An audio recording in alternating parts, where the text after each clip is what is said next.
morning, everybody. Oh, we are at day three of HallowCon at 1 day, 20 hours, and 9 seconds. We're just all starting to wake up around here. Skunk's sitting here for the morning coffee. I think John went to go get more coffee, and if any of the other guests that have been up on screen all weekend wants to jump in for morning coffee, it's the same link. Just jump on in. Going over how everything's run so far this weekend. So, what's going on your end, Skunk? I'm finishing up my playthrough of that game because I was right there at the end.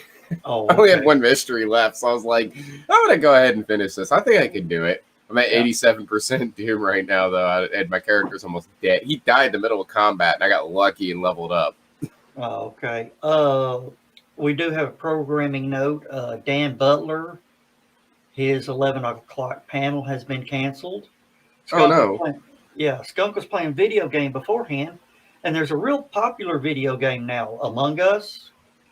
Would you want to do that during the 11 o'clock hour just to kill a little time? Well, I could play some Among Us during 11 o'clock hour. Here's the thing. We played Among Us during 11 o'clock hour. If I'm the imposter, everyone will know. Anybody that's on stream watching and playing along with me will know I'm the imposter. Oh, well. How many would actually be watching is the thing. I don't know. We've got 7 people watching right now, buddy. Carl Witzman says, jump, Carly. And you think they could take you? Yes. Come on. We'd love to have you in here. Oh. Besides, I had a little too much fun last night. Apparently, I didn't have enough fun, even though. Yeah. But I think, Joe, I think one of your main problems was that you woke up twice today. Yeah. And woke up at 5 to do the stream switch over, went back to sleep, woke up at 9, did the stream switch over. Now I got to stay awake for the next 6 hours. But, hey, you know the best thing about virtual cons, Skunk? You don't have to wear pants? No, the tear down. Oh, yeah. That's going to take forever. Yeah. I have to. Good morning, Ruth. Here, Ruth. Oh, we're just getting woke up here at HallowCon2020, the Visions of Fear.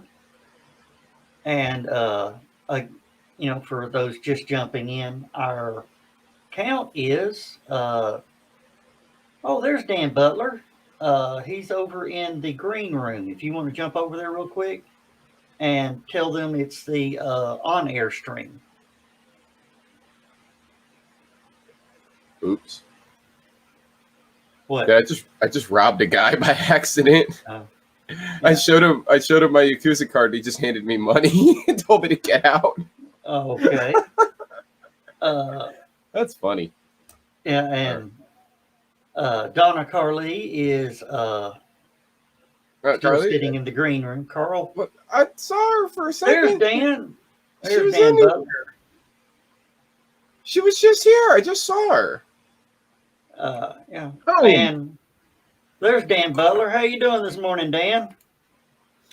Well, doing a little bit better. I'm still not completely sold on StreamYard.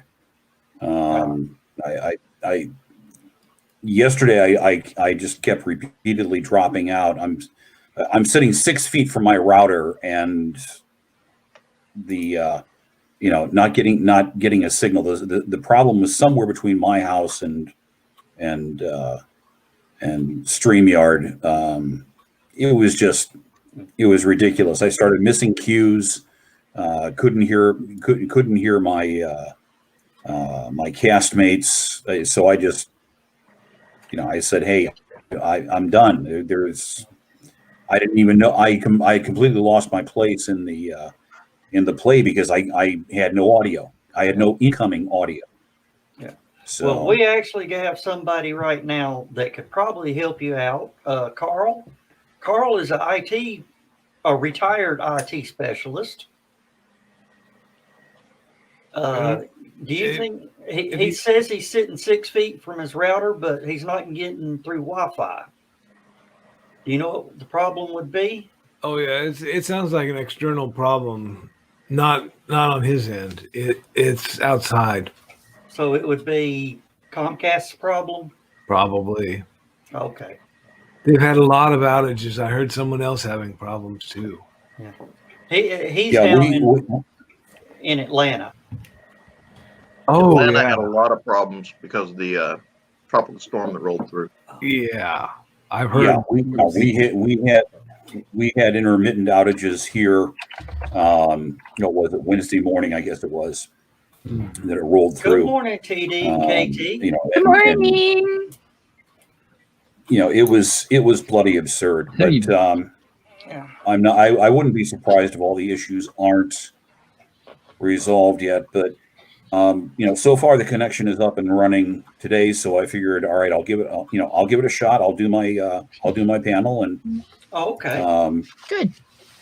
I'll tell these indie authors how it really needs to be done. You seem to be doing pretty good. So. Yeah. Yeah.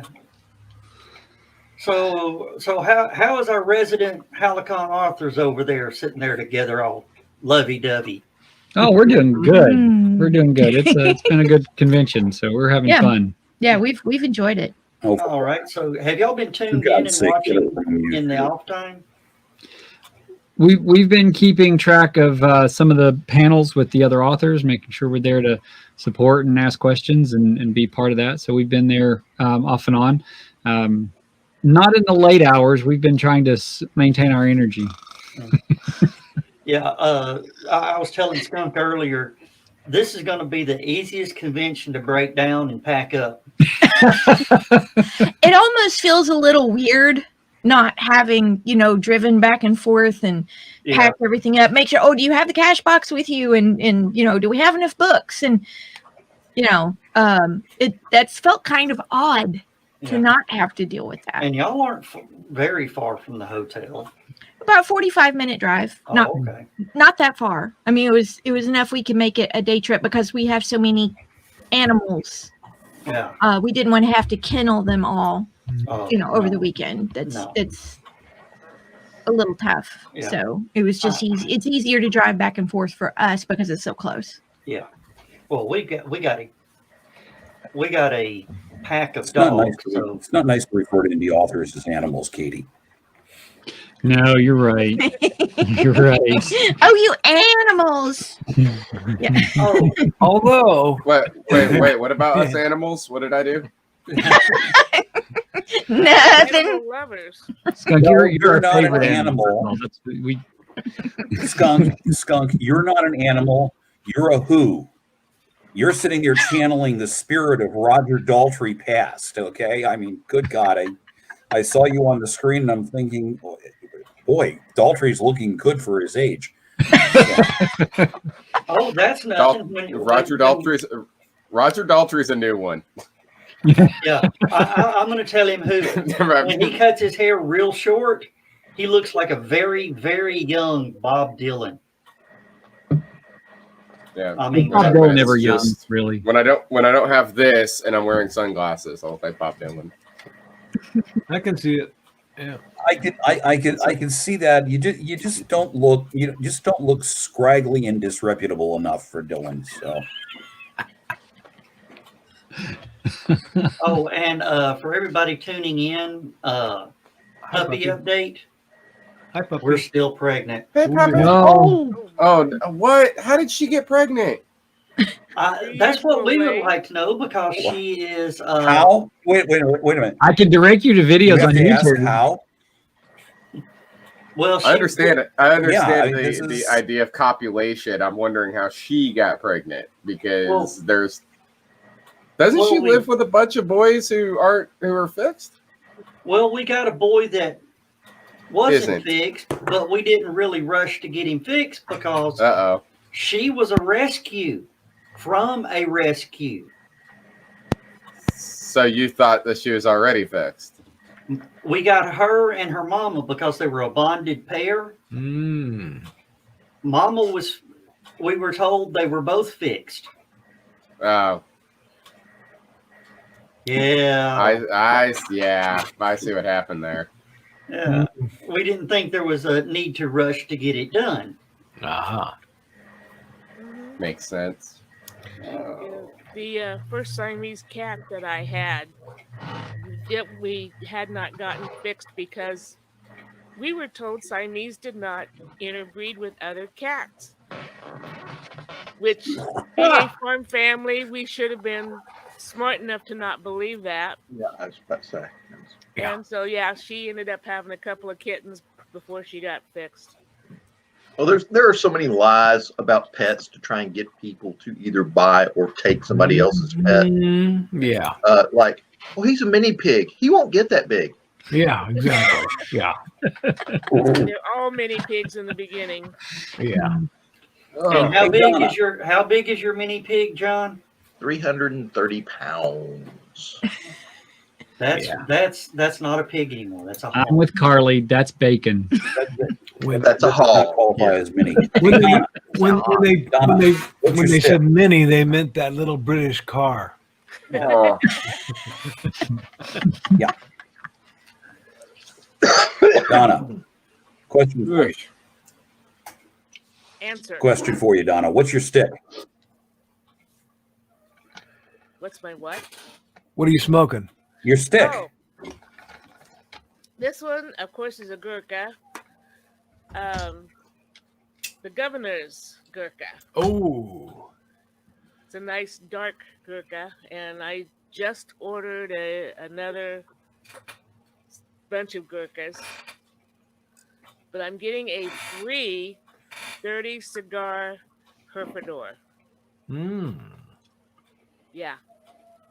That runs about $50 to $75, but I'm getting one free for what I would have paid for this Gurkha sampler anyway. Wow. You find the craziest deals. I love Cigars International.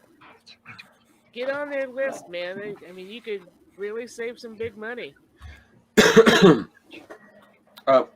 Just an update for Nathan and Joe and Jod who were watching me play that game earlier. I won. I defeated Yugathig. I was at 94 doom and 1 stamina. I was this close to death. But I won. I defeated the fish monster. But I'm going to go grab a drink. All right. We'll drop you down till you get back. Hey, Carl. Yes, sir. You can tell tell he's young because he missed golden opportunity right there. He was talking about being close to death. What he should have said was, missed it by that much. Yeah. Can you see the live timer? Yep. Mhm. Oh, yeah. Yes. 1 day, 20 hours. That's awesome. Yeah, StreamYard said it couldn't be done. Really? They told you that. Yeah. Oh, wow. She was amazed you were going that long. I still think they should hire you as a stress tester. This was a great stress test. Well, Yeah. I ain't doing it again anytime soon. Oh, come on, Joe. You did it so well. I thought you were going to kick off another one next weekend. No. I think we'll be lucky to get a stupid o'clock I next was week. going to ask what you wanted to sign me up for. I mean, God. Yeah. Well, we will. I don't know. A moment of stupidity hit, and I thought about possibly a springtime virtual and a live. Do that. Hello? That wasn't me. Hey, Oh, Skunk's back. You can add yourself to the stream, Skunk. Wow. No, what had happened was I went to grab my mouse to click myself back into the stream, and I hit enter. Oh, It started playing that video because it was the last one I clicked on. Hey, Joe, Yeah. send him over some of your Post-its and duct tape.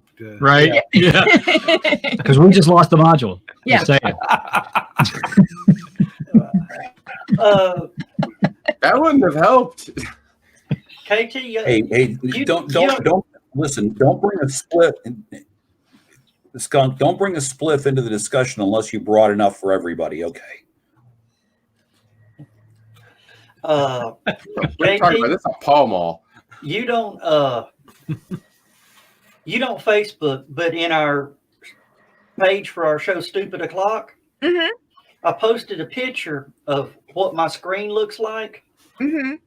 Over in this corner is painter's tape over the tab for this that says no, stop.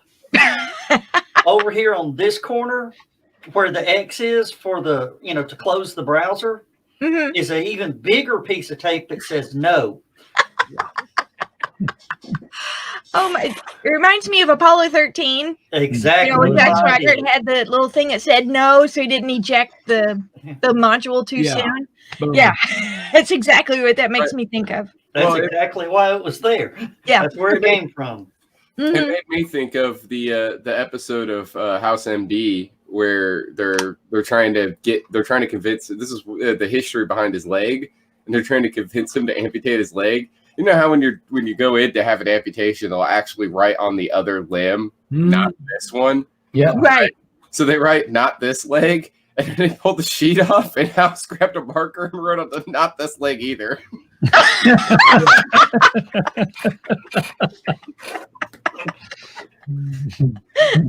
I like that. Well, this is going back over 40 years. My mother was in the hospital for an open heart procedure, and there was a huge malpractice investigation going on in the hospital because in exactly the situation that Skunk just described, where a leg was taken off by the wrong leg was taken off by mistake, and it was a guy who was diabetic. The bad leg had to come off. For the first leg wasn't going to come off quite yet. They were hoping they'd be able to save it, but the bad leg had to come off. They accidentally took the good leg off. The bad leg then had to follow in the same procedure. When he went to file for gross medical negligence, the malpractice firm told him that was not possible because he didn't have a leg to stand on. This is why we need we need Stupid O'Clock stuff up right now. So. Oh, he's doing it. That's the perfect one to play it.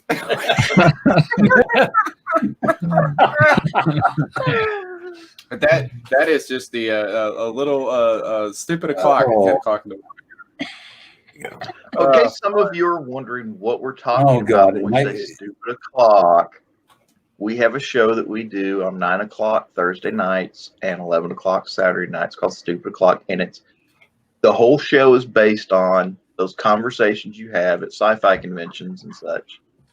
When all the panels are done and everybody's just sitting around in the cushy chairs in the lobby, in the bars, in the hallways, and stuff like that, just having conversations at the convention. So. Yeah, we've been guests on it before, and it's a lot of fun. I thought that's what you went to conventions for. Was sit around in the halls in the cushy chairs and just have conversations. They actually have live panels at conventions? Somewhere. Apparently. I know in Dragon Con, it's usually in another hotel. Well, it's always in the other hotel you're not in, for sure. It's the hotel you're not in. It's like, oh, he showed up in this one. Quick, move everything over to the Hilton. Right. Oh, yeah. And then you The mean security. He's heading to the 60,000 of our Hilton. Move closest everything friends. back to the Marriott. Okay. Yeah. And John, the sign telling you where it's at is There we go. about that big, and it's on a different door somewhere else in the hotel. Well, I think the best one I've ever seen was actually at HallowCon. Joe put up signs for a room party. The room party was in room 113 at the hotel. And the hotel was a superstitious hotel. There was no 13 There was no- rooms. There was no 113. Where 113 should have been, right, was a fire extinguisher. So he put up not only did he do that, he put up a little sign, room 113, and it pointed down to the fire extinguisher. Oh, that's funny. And as you opened it up, because you could, it was one of the kind that you could just open. You didn't have to break the glass. You could just open it, and he put it. I don't. What was the note that was inside there? Room party moved to con suite. Oh. Well, at least you didn't have to go to the 15th floor to find that out. You know? Oh, hey Joe, we got to tell people next year at HallowCon there's a room party on floor 3. That'll work. It only has 2 floors. Yeah, Oh, that's too close. There you go. Yeah, there's one panel room. It's hard to get lost. Donna and I worked Panel on the roof. I'm sorry. No, I was just saying panel on the roof. Oh, yeah. Donna and I worked security for a con in Springfield, Illinois, that was in the Hilton. Which how many floors did that have, dear? 20? I don't know, but it's known as the penis of the prairie because that's what it looks like. It looks like this huge, and then it's got this thing on the end, and it's like, oh, that's just wrong. Yeah. But the con suite was down in the mezzanines, which was kind of the 1.5 floor, maybe. Yeah. It wasn't quite the second floor. It wasn't quite the first. It was kind of up a little bit. And then they had most of their things running there, but then people were staying up in the upper ones. And occasionally we get a call and say, oh, go to the 12th floor and look into this. And it'd be like, really? Really? Because the elevators didn't all go to all floors. Yeah. So, You had to change elevators. So it's like, by the time I get up there, that party is probably going to be broken up. And Where was moved. this again? It's Springfield, Illinois. And what was the name of the hotel? You remember? Well, It was the Hilton. Oh, okay. I was gonna say they were called it the Penis Hotel. Yeah. The Penis of the Prairie. That's what she said. Yeah. I was down in Atlanta for a furry convention, and we were staying at, I believe it was a Wyndham, if I remember correctly. Okay. And they had the same thing. There was a bank of 10 elevators, right? 2 of them were express elevators that were for like staff use only. They could only go to halfway up the hotel. That was it. That's it. From the ground floor. They went straight halfway up. They did not go anywhere else. They only went to 2 floors, the ground floor and like floor 20. Right. The first set of elevators of the 10 went between the first 20 floors. The second set of elevators, even though they started at the ground floor, only went to 21 to 40. Yeah. Which was mildly confusing. Yeah. So all of the room parties were going throughout the entirety of the hotel because they didn't have a room party block, which meant that during peak times, room parties, breakfast, lunch, and dinner, those elevators were getting packed. And we're talking, not only is it con goers in general, we're talking furries too. So they're wearing fursuits. They've got big bulky fursuits. They're trying to stuff all these people into one because you only one elevator at a time. Hey, Skunk, you haven't attended many conventions or events in New York City, have you? No, because I say the layout, the elevator layout that you're describing is typical of most New York City hotels that are not the small boutique hotels. If you're talking something like the Crown Plaza, that's typical. That's nothing. That is nothing out of the ordinary. Well, New York layout, you just expect it. Well, you come down to go up to the next. Chicago's the same. I think the rent like that too. Yeah. Well, KT and TD, you guys have been to Dragon all the Dragon Con hotels. All the Dragon Con hotels are set up like that, right? I know Wyndham is one of the Dragon Con hotels. I'm sure the other ones are. I've been in the Hilton, but I literally just went to the bar. Well, Marriott and Hilton actually have a bank of elevators that go straight. They don't have any split elevators. I think some of the other hotels. Oh, okay. Yeah. They just locked up. Uh-oh. Oh, no. We lost KT and TD. Uh-oh. In fact, the Marriott one's so famous that it's appeared in multiple movies, like the Hunger Games. there are a lot of movies that filmed in that Marriott atrium because from the lobby you look straight up to the roof. Yeah. And it's multiple stories, and the elevators have glass walls so you can watch yourself go up, which freaks a lot of people out once they get past a certain floor. But they've got that. And I remember getting into one of those elevators because they were so crowded. Most of the times we asked for a low floor so we could take the stairs most of the time, especially if I'm in costume, and we don't want to get in there with a bunch of fairies that have wings poking you in the eye. But there was one time we got into one of the elevators. We were pretty full, but when it opened, there were a group of people dressed like Star Trek crew members, but as if they were on the Love Boat. They had the hats and everything, but they had the little shorts. And the hats and shorts, pastel colored clothes. Yeah, but the little Starfleet insignia on there, and as one, multiple generations of people from all walks of life in this elevator, as one, broke out in a chorus of the Love Boat theme song. All together. It was a great moment because no one said, let's sing it. It just happened. So that's one of the nice elevator stories that I have. There's some interesting things that can happen, even though most of the time they're miserable. Some cool things can happen. Yeah. Was that the same hotel that they did High Anxiety? They filmed High Anxiety with Mel Brooks? Might have been. I'm not sure. I know they've done a lot of movies there. Carl, do you remember the movie Sharky's Machine? The Burt Reynolds movie? I remember hearing the title, but Burt Reynolds. Yeah. It's been a long time ago, but I've heard of it. Yeah. But Rachel Ward was in that with him, wasn't she? Yeah, Rachel Ward. What? Yeah. Good morning, Carl. Welcome to the conversation. The stuntman Hal Needham came out of the 20th floor, busted out of the 20th floor window to do a free fall into an airbag. Oh,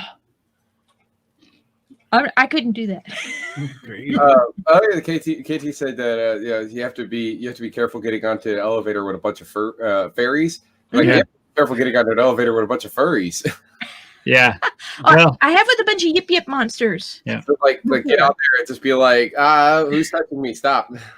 Yeah. Well, the real challenge became steampunk because suddenly costumes that were basically innocuous suddenly had giant glass tubes on them, and spikes. Really big brass spikes. Weird. You always had spikes, but now you had glass and spikes in the same elevator, and that, And you combine that with some Klingons and some fairies. Oh, yeah, getting on an elevator with a bunch of Klingons is a good way of getting your eye poked out. Yeah. Yep. But the Klingons are fun. They really just for are the fun. record, here, I'm looking at IMDb, the film High Anxiety. They did not film outside of California. Okay. Thank you, John. Now, let's still get a bit of Helton. I've got an elevator horror story, but I don't think y'all want to hear it. Okay, I'll tell you mine then, Joe. Our problem is that the elevators, like Daniel was describing, in the larger cities, that's whatever. In Springfield, you get these yokels from, it's the first time they've been in from the farm. They would get on one of those elevators that did not go to the floor they needed to go to, and they just keep riding it up and down, up and down. And we'd like catching them, trying to get to one floor or the other for some purpose, and be like, "You kids are on the wrong elevator. Get over here." No wonder you can't get to the third floor. You're. Yeah, when FFA comes to the city. Oh, yeah, the Future Farmers of America. Well, I tell you, now in California, in New York and Chicago, they've gone to changing the elevators from the traditional way of working where you get in and there's a big panel of buttons and you pick the number. Now you have to stand outside of the elevator and push the panel and tell it which floor you want to go to. Then it tells you which elevator within the bank to then get on. And that will only go to the floors that have been selected. The problem is people enter into the hotel, walk up to the elevators. When the door opens, they enter. Oh, and now they're not sure where they're going because there's no panel. It's like a Twilight Zone Yeah, episode. it's funny get what they because deserve. Yeah. If they step onto a floor and there's only one lone woman there with her face covered and she won't speak to you, it's like Yeah. that Korean game, Or a guy that looks like he's cosplaying Death, Yeah. from Terry Pratchett's Discworld. Yeah. Don't get on. I'll You wait gotta- for the next one. Thanks. For the old classic story from bash.org about being at a sci-fi convention, which I think, if I remember correctly, it's supposed to, they hint very heavily it's supposed to be Dragon Con. And it got double booked with the Southern Baptist Convention. Dude had this costume where he was doing Tim Curry's Devil from the Legend. And so he's got like the huge horns and the devil wings and all that stuff. And he's all buffed out. And the elevator door opens. Little old lady holding her purse. And he's just like going down. Now, It's very possible that could happen in real life because there have been many times we've stayed an extra day afterward, and it's a completely different world. And more people are coming in for the next convention, and it's been like the Ladies Baptist convention coming in hard on the heels just as they're putting the furniture back out in the hallways. They're checking in. So it's possible, and there's still people wandering around, a few wandering around in costumes. So it's possible that could really happen. Oh, yeah. John, what were you saying? Skunk, that really did happen. I know it happened. There's also another story that happened on that same weekend. And I'm going to say Jeff Stringer. Have you heard this story, John? Jeff Stringer of Beauty and the Beast. Mm-hmm. They had Bernie down at Dragon Con. The mannequin Bernie that looks like a burn victim. Right. They had him propped up just outside the door of the elevator on a floor. Floor comes down, it stops, it opens. There was an elevator full of rather hefty African American Baptist women. Oh, Lord Jesus, take it away. Oh, Lord Jesus, take it away. Oh, Lord Jesus, take it away. Door closed, and they grabbed Bernie and took off running. Oh, dear. All I'm going to interject into this is all of these elevator stories that you're talking about in Atlanta and Springfield and other places is just a day at the office in New York City. Yes, it is. Yeah. Yes, it is. He's worked a lot in New York. Yeah. Yeah. Well, I'm going to tell my elevator horror story. Uh-oh. It was Mid-South Con in Memphis. 27 stories of elevator. We were up about 12th or 14th floor. I can't remember where we were. And I was headed to my room because I had a little gastrointestinal discomfort. And I'm doing what I need to do on the way up. Well, as the doors open, there's this crowd, and I just slip out, and they all pile in. And it's, a bunch of kids. Doors closed, and you can hear them screaming, "Oh, dear God! Oh, God! Oh, God! Oh, God!" I posted it up on Facebook. One of my author friends replied back, "Oh, my God, that was you?" Mm-hmm. Hey, it's a smaller world than you think, Joe. Yeah. Either that or you stink up a larger section than you think. Oh, it's rough. Skunk's not even going to say anything. My name's Paul. This is between y'all. What is there to say? I think, sadly, Skunk has been a victim of one of those. Sadly. Joe, have you ever heard my subway story? No. I have a kindred, a fellow, Like a Viking? Yeah, he does he worships the Norse gods like I do, but he goes to Renaissance fairs and dresses up. Well, he lives in New York, so he's used to using the subway. And he used to use the subway when he's all dressed in his outfit. HallowCon is 6'5" and built to go with it. And he's coming back from a Renaissance fair one night, and he's, you know how when you're tired, you sit there and your shoulders droop. And these three guys come along and say, "Give us your money."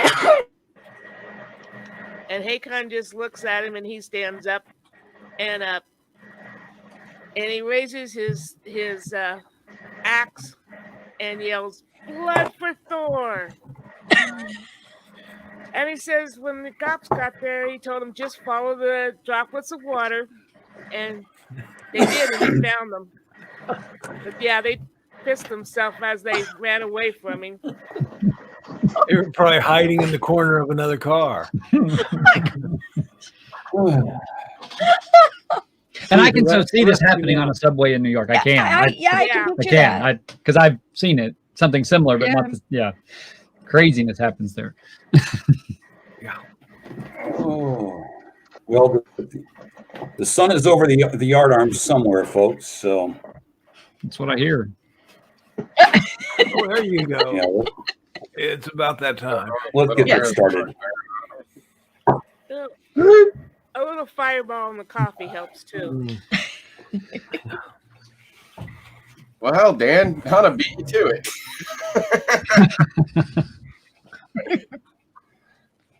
There was another time we were getting on an elevator at Dragon Con, and a group of Martian Yip Yips got on with us. I mean, it had started at Dragon Con a few years earlier. One guy showed up as a full life-size Martian Yip Yip monster, and people just went nuts over him. Well, apparently that became a fad, and there were groups of them.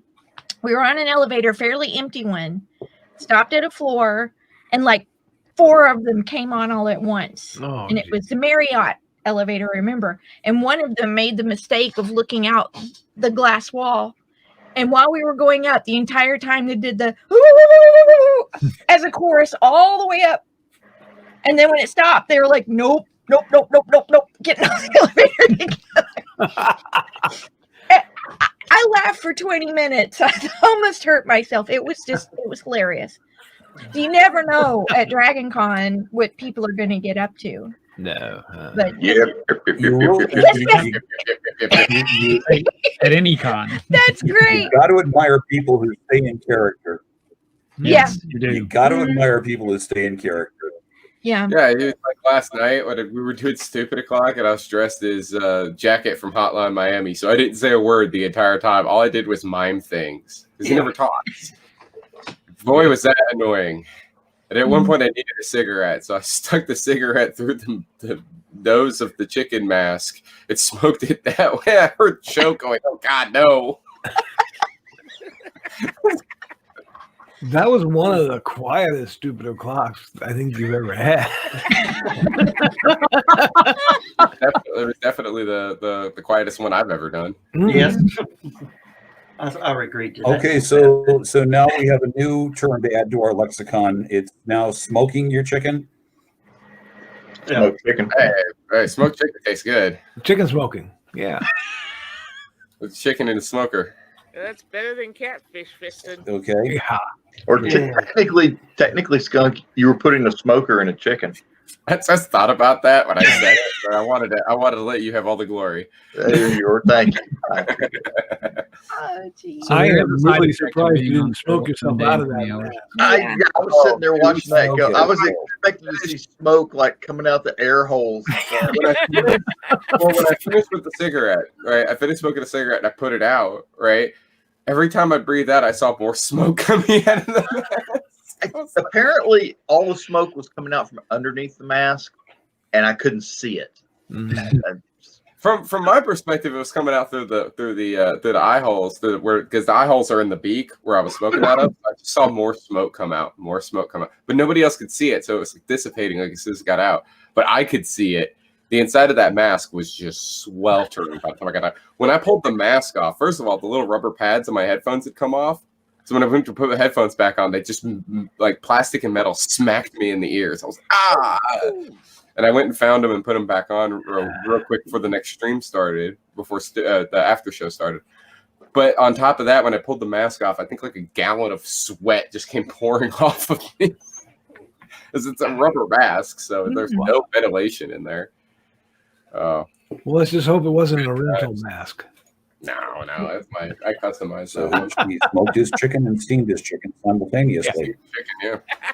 One of the hazards of cosplay is heat mitigation. Oh yeah. One of the problems that you have to solve, especially when you go to a con like Dragon Con, that's at Labor Day weekend in Atlanta, and it's just fry an egg on the sidewalk, hot, and you go out for some of those 2-hour. I mean, I've been to big photo shoots.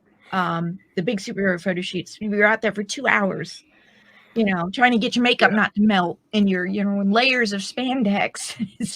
You have to think of some way to mitigate that heat.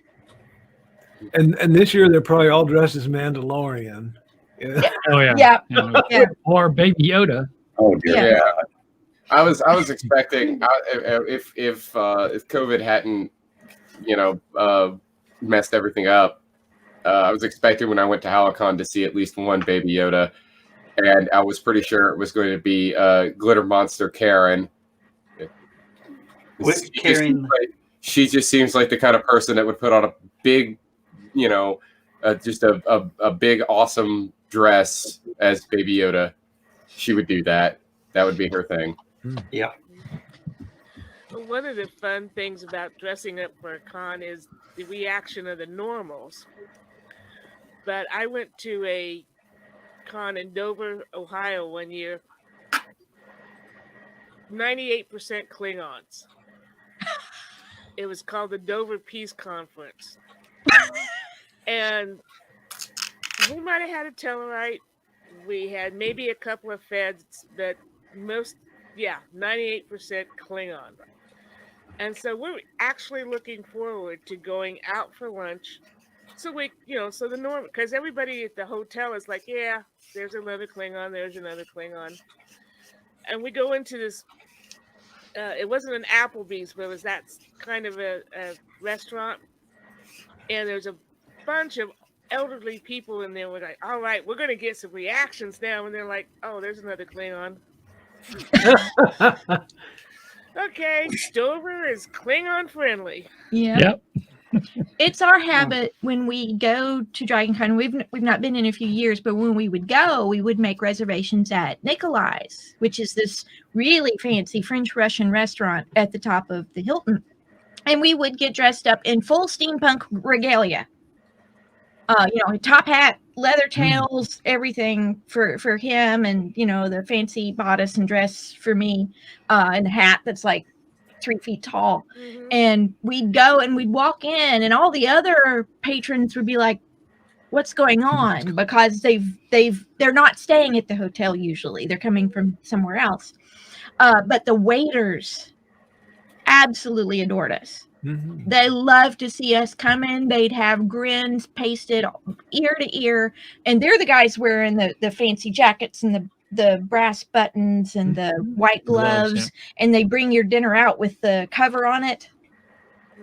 But when we dress like that, they bring 2 or 3 guys out to bring us our dinner, and they just have a lot of fun with it. So it's always fun to do that little tweak. Well, it's also nice to be treated that way when the table next to you is one of the guests of honor for the con, and they're a top-notch star, and you're getting all the attention. That's Oh yeah.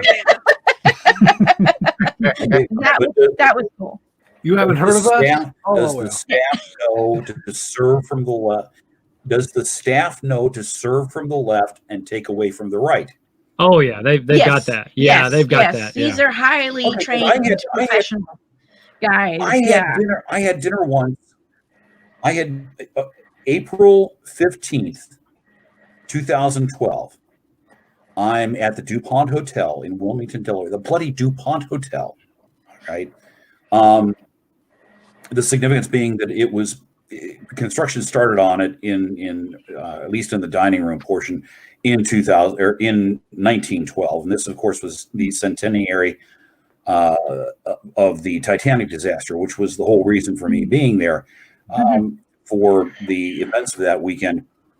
And the staff, I had to actually tell the maitre table that the staff is supposed to serve from left and remove from the right.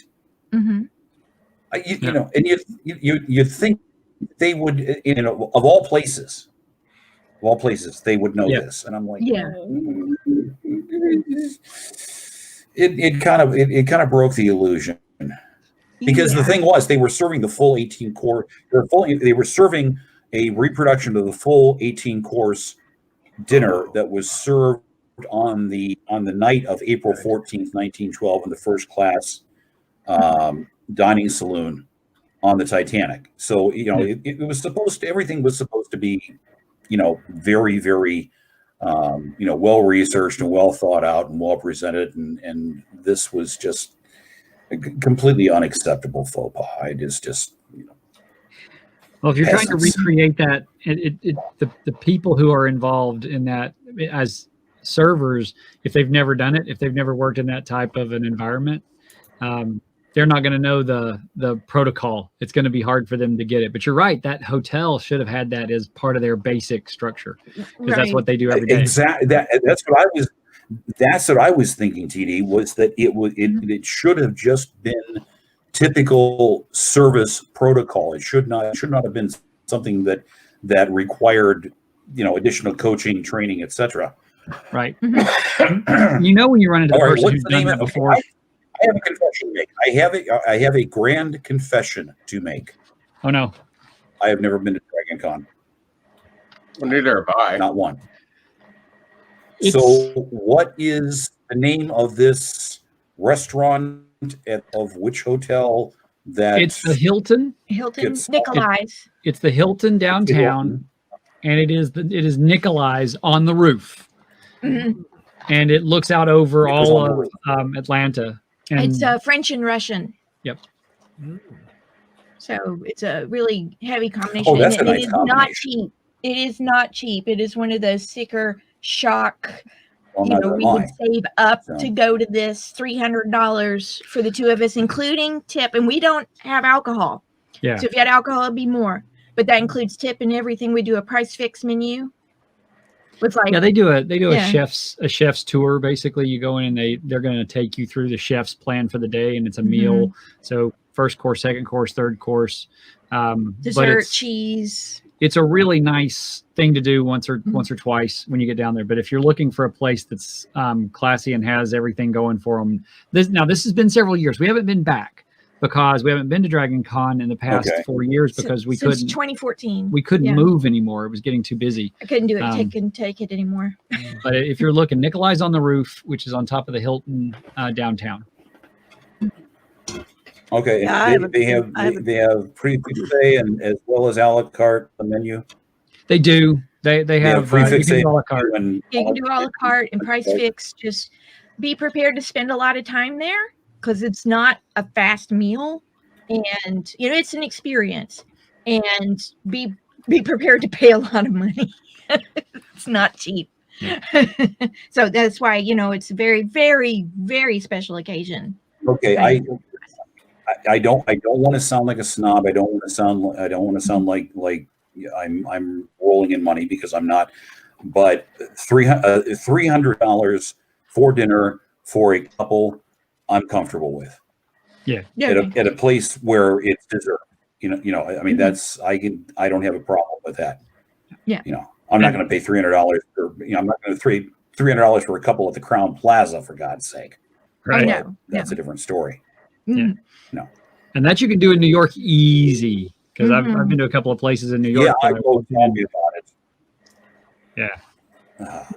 Hey, what is really great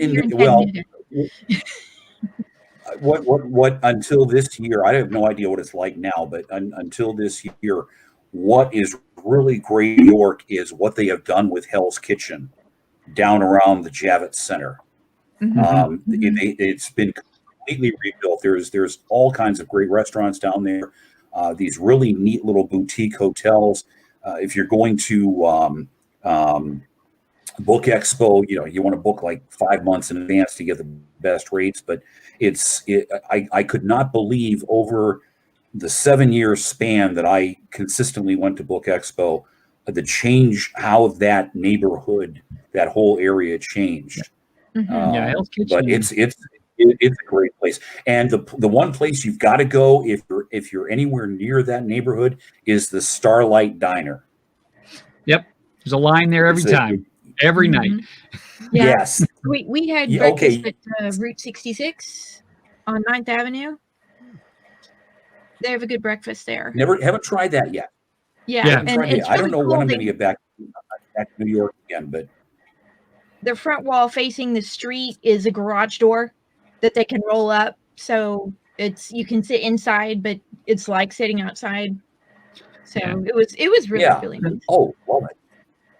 Yeah, the great thing in Hell's Kitchen that I liked was, you're right, it gets you away from the taller buildings, it gets you into some of the more suburban, the less city feel, but you had all those restaurants. If you were looking for food anywhere in the area, Hell's Kitchen was the place to go. And I spent a year there last year. Yeah, he stayed in Midtown, right on the edge between Midtown and Hell's Kitchen. He could walk like a block and be in Hell's Kitchen.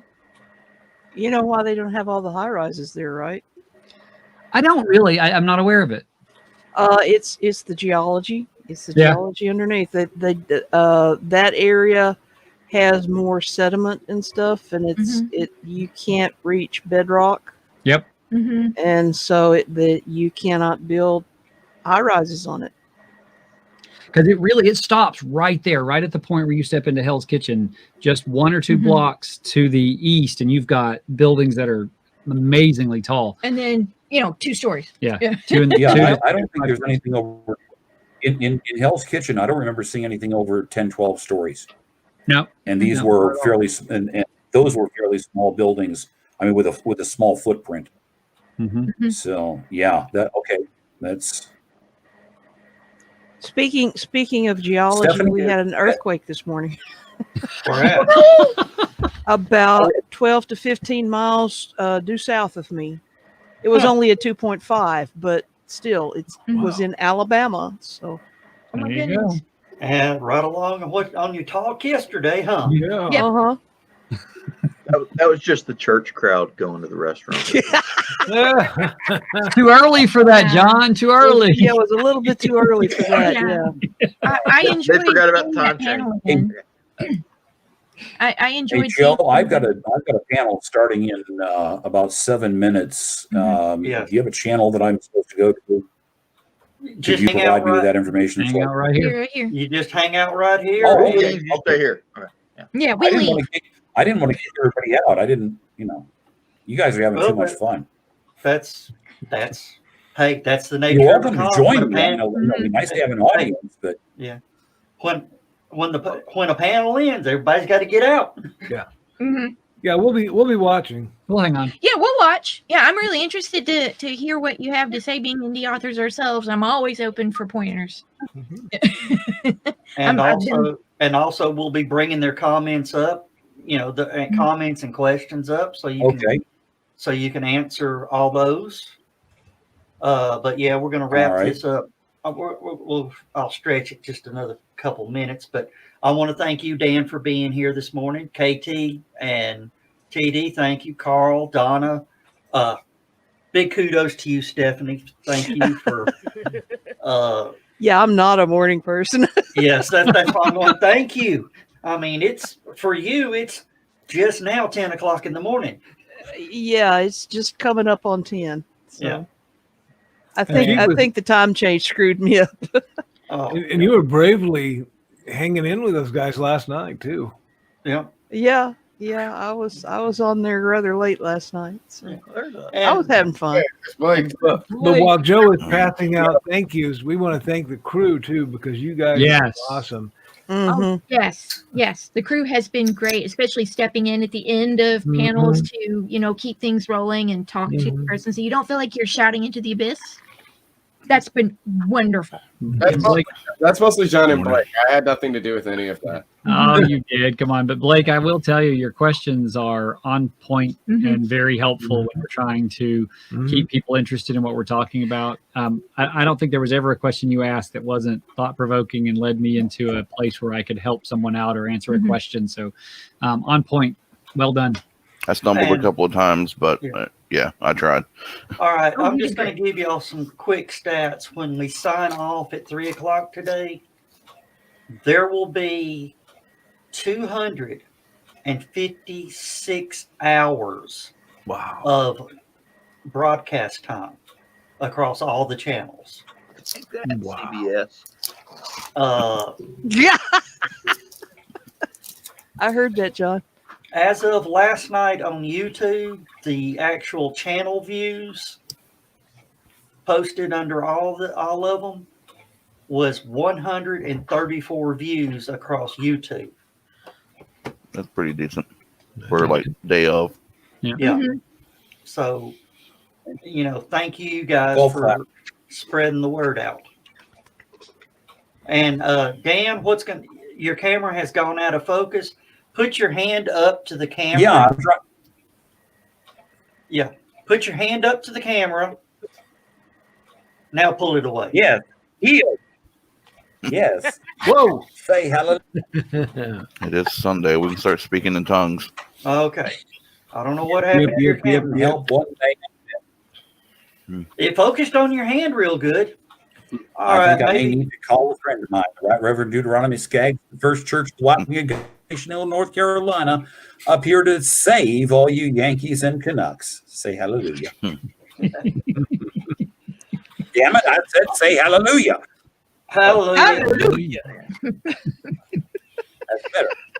Hallelujah. You too. Hallelujah. Writing into me. HallowCon to you too. I'm going to pop out. Into me, asking me why I'm always begging for money. It's very, very simple. I have a staff.